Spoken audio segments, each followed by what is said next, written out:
ईश्वर का प्रेम, दया और अनुग्रह आप सबों को प्राप्त हो और ईश्वर का वचन आपके जीवन में परिवर्तन लाए। आज 40 समय का चौथा रविवार है। परमेश्वर हमेशा हमसे बात करते रहते हैं और बाइबल के माध्यम से स्वयं को प्रकट करते रहते हैं।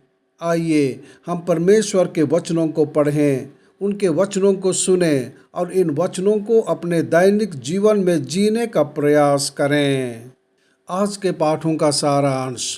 पहला पाठ, इस्राएली वादा किए गए देश में फसह मनाते हैं।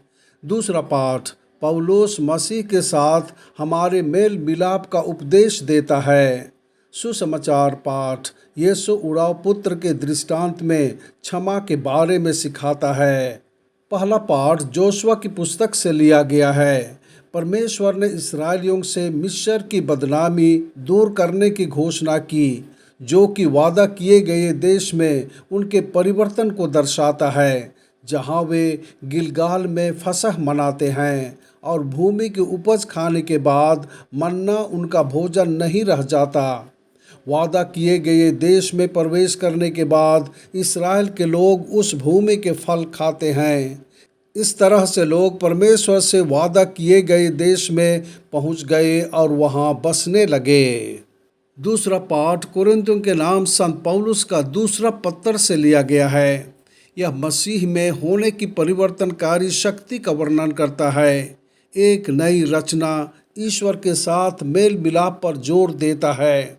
जो व्यक्ति यीशु ख्रीस्त को स्वीकार करता है वह एक नई सृष्टि बन जाता है, जिसमें जीवन के पुराने तरीके बदलकर एक नई शुरुआत हो जाती है। वह पापों को क्षमा करता है और नया जीवन देता है।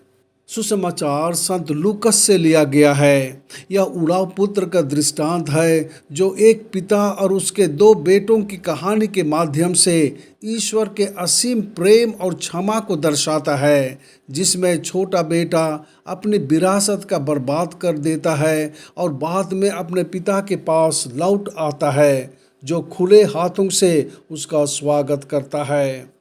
कहानी का वास्तविकता यह है कि छोटा बेटा, जिसे कोई भी पिता सबसे अधिक प्यार करता है, भटक जाता है, दयनीय स्थिति में रहता है और वापस आता है और पिता उसे माफ़ कर देता है। दृष्टांत ईश्वर के असीम प्रेम और क्षमा को उजागर करता है, जो हमें उन लोगों का स्वागत करने और उनकी पिछली गलतियों पर ध्यान देने के बजाय उनके लौटने पर खुशी मनाने का आग्रह करता है। इस 40 के समय में यीशु हमें चुनौती देते हैं कि हम उनके पास लौट आएं और अपना जीवन बदल दें, चाहे हमने कोई भी पाप किया हो। प्रार्थना। हे प्रभु यीशु ख्रीस्त, मैं उड़ाव पुत्र की प्रार्थना दोहराना चाहता हूँ। हे पिता, मैंने स्वर्ग के विरुद्ध और आपके सामने पाप किया है। मैं अब आपका पुत्र कहलाने के योग्य नहीं हूँ। मुझे क्षमा करें और मुझे एक नया प्राणी बना दें। आमीन।